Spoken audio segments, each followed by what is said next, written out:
இனிமே கண்ணை மூடிட்டு கடலை எண்ணெய் வாங்கலாம். ஏன்னா மந்த்ரா கடலை எண்ணெய் இதயத்தின் தயாரிப்பு. வறுக்க பொரிக்க ஏன் எல்லா சமையலுக்கும் மந்த்ரா தான். மந்த்ரா கடலை எண்ணெய், அபார ருசி, ஆரோக்கியமான உடல் நலம். தமிழக அரசியல் களத்தையே பரபரக்க வைத்த என்டிஏ தாவேக்க பேச்சுவார்த்தை கடைசி நேரத்தில் தோல்வியில் முடிந்துவிட்டது. 60 முதல் 80 சீட், துணை முதல்வர் பதவி தருகிறோம் என மிகப்பெரிய ஆஃபரை பாஜக கொடுத்தும் தாவேக்க பேக் அடித்துவிட்டது. ஒரு வாரத்துக்கும் மேலாக என்டிஏ தாவேக்க இடையே நடந்த திரைமறைவு பேச்சுவார்த்தை பற்றி பல ஊடகங்களும் அரசியல் நிபுணர்களும் தொடர்ச்சியாக தகவல்களை வெளியிட்டு வந்த நிலையில் இவ்வளவு நாள் கழித்து திருதுப்பென நாங்கள் யாருடனும் பேச்சுவார்த்தை நடத்தவில்லை என்று கூறி முற்றுப்புள்ளி வைத்துவிட்டது தாவேக்க. அதோடு நிற்கவில்லை. தமிழகத்தில் நிச்சயம் 4 முனை போட்டிதான் என்பதையும் கிட்டத்தட்ட அந்த கட்சி இப்போது உறுதி செய்துவிட்டது. அதாவது சிபிஐ விசாரணைக்காக டெல்லி சென்ற விஜய் சென்னை திரும்பியதும் தான் என்டிஏவுடன் தாவேக்க பேச்சு நடத்தவில்லை என்றும் திமுக திட்டமிட்டு வதந்தி பரப்புகிறது என்றும் பரபரப்பு அறிக்கையை வெளியிட்டது தாவேக்க ஐடி விங். அறிக்கை வெளியான சில மணி நேரங்களில் பட்டினப்பாக்கம் அலுவலகத்தில் நிர்வாகிகளின் அவசர கூட்டத்தை விஜய் கூட்டினார்.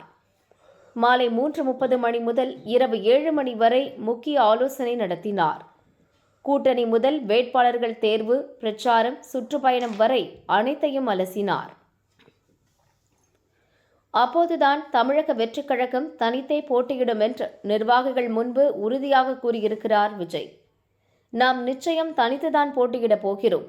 தொகுதி தொகுதியாக செல்லுங்கள், தீவிர களப்பணியாற்றுங்கள். வேட்பாளர் பட்டியலை விரைவில் வெளியிடுவோம்.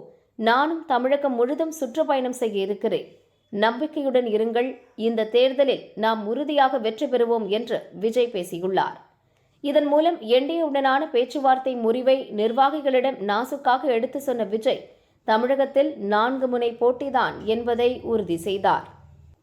இந்த நிலையில்தான் விஜய் கட்சியுடன் பாஜ நடத்தி வந்த பேச்சுவார்த்தை எந்த இடத்தில் தடம் புரண்டது என்பது பற்றிய பரபரப்பு தகவல் வெளியாகியுள்ளது. இது பற்றி என்டிஏ வட்டாரம் கூறியது. என்னதான் பாஜவுடன் பேச்சு நடத்தவில்லை என்று தாவேக்க ஐடி விங் சொன்னாலும் திரை மறைவில் பேச்சுவார்த்தை நடந்தது உண்மைதான். அடுத்தடுத்து வெளியான கருத்து கணிப்பு முடிவுகளும் அமித்ஷா கைக்கு வந்த உளவுத்துறை ரிப்போர்ட்டும் விஜயின் செல்வாக்கை கோடிட்டு காட்டின. குறிப்பாக விஜய்க்கு 4 முதல் 20% அதிகமான ஓட்டு விழ வாய்ப்பு இருப்பதாக சில கருத்து கணிப்புகள் கூறின. பல இடங்களில் தாவேக்க 2ஆம் இடம் வருவதற்கு வாய்ப்பு இருப்பதாக உளவுத்துறை ரிப்போர்ட்டும் சொன்னது. விஜய் இவ்வளவு ஓட்டு வாங்கினால் அது என்டிஏவுக்கு மிகப்பெரிய பின்னடைவாக இருக்கும். அதாவது ஒரு பக்கம் விஜயும் மறுபக்கம் சீமானும் கணிசமான ஓட்டை பிரித்தால் அது திமுகவுக்கு சாதகமாகிவிடும்.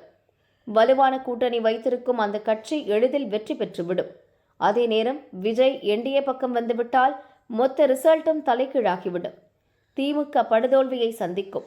என்டிஏ இமாலய வெற்றியை பெற வாய்ப்புள்ளது என்று அமித்ஷாவிடம் உளவுத்துறை சொன்னது. எனவேதான் தங்களை கொள்கை எதிரி என்று பிரகடனம் செய்த தாவேக்கவையை எப்படியாவது கூட்டணிக்கு இழுத்துவிட வேண்டும் என்று பாஜ மேலிடம் விரும்பியது. இதற்கான முயற்சியில் தீவிரமாக களம் இறங்கியது. விஜயை நேரடியாக அணுக முடியாததால் அவருக்கு நெருக்கமானவர்களை வைத்து தூதுவிட்டது. முதலில் கூட்டணி ஆஃபரை விஜய் தட்டி கழித்தார். திமுகவை அரசியல் எதிரி என்று சொல்லிவிட்டோம். பாஜகவை கொள்கை எதிரி என்று அறிவித்துவிட்டோம். இதற்கு மேல் பாஜ இருக்கும் கூட்டணிக்கு போனால் மக்கள் ஏற்க மாட்டார்கள். கணிசமான இளைஞர்களை மட்டுமின்றி தலித், சிறுபான்மையினர் ஓட்டையும் தாவேக்க மலை போல் நம்பியுள்ளது. பாஜ கூட்டணிக்கு போனால் அவர்களது ஓட்டை இழக்க நேரிடும். மொத்தத்தில் மக்களிடம் இருக்கும் செல்வாக்கை பறிகொடுக்க நேரிடும் என்று விஜய் அச்சப்பட்டார். அதனால் பாஜ பேச்சுவார்த்தையை துவக்கத்தில் நிராகரித்தார். ஆனால் காங்கிரசுடன் தாவேக்க நடத்திய பேச்சுவார்த்தை தோல்வியடைந்தது. அவர்கள் திமுக கூட்டணியை உறுதி செய்துவிட்டார்கள். இன்னொரு பக்கம் வாகரத்து பஞ்சாயத்தும் சற்று தாக்கத்தை ஏற்படுத்தியது.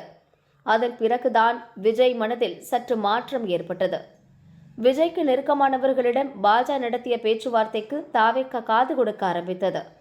அதிமுக பாஜ கூட்டணியில் சேர்ந்தால் வெற்றி நிச்சயம் என பல அரசியல் நிபுணர்களும் விஜய்க்கு ஆலோசனை வழங்கினர்.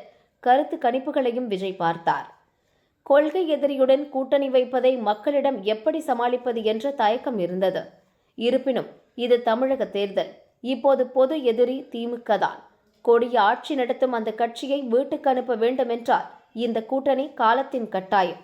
அதிமுகவுடன் தான் கூட்டணி என்று சொல்லி தங்கள் தரப்பை மக்களிடம் நியாயப்படுத்தலாம் என்று விஜய் வட்டாரம் கருதியது. ஆனால் பாஜகவிடம் மிகப்பெரிய டிமாண்டை விஜய் தரப்பு முன்வைத்தது. 80 சீட் தர வேண்டும், வென்றால் விஜய் தான் முதல்வர். முதல் 2.5 ஆண்டுக்கு அவர் பதவியில் இருப்பார். அடுத்த 2.5 ஆண்டு பழனிசாமி இருக்கட்டும் என்று கராராக சொன்னது. இதற்கு பழனிசாமி திட்டவட்டமாக மறுத்துவிட்டார். முதல்வர் பதவியை எந்த காரணத்தை கொண்டும் விட்டுக் கொடுக்க முடியாது, 80 சீட் வாய்ப்பே இல்லை என்று சொல்லிவிட்டார். இறுதியாக துணை முதல்வர் பதவியும் 60 சீட்டும் கொடுத்து தாவேக்காவை இழுத்து விடலாம் என்று பாஜக நினைத்தது.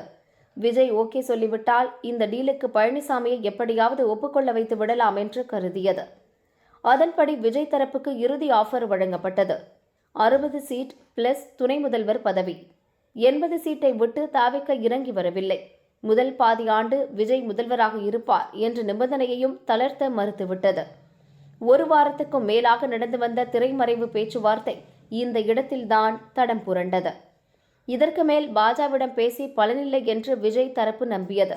என்ன வந்தாலும் பரவாயில்லை, தேர்தலை தனித்தே சந்திப்போம் என்று முடிவு செய்தது. விஜயுடன் இருக்கும் முக்கிய நிர்வாகிகள் சிலர்தான் இந்த விவகாரத்தில் அவரை வழிநடத்தி இருக்கின்றனர். கூட்டணி பேச்சை முறித்த பிறகுதான் நாங்கள் யாருடனும் பேசவில்லை என்று அறிக்கை வெளியிட்டனர். இது பாஜகவுக்கு கடுப்பை ஏற்படுத்திவிட்டது.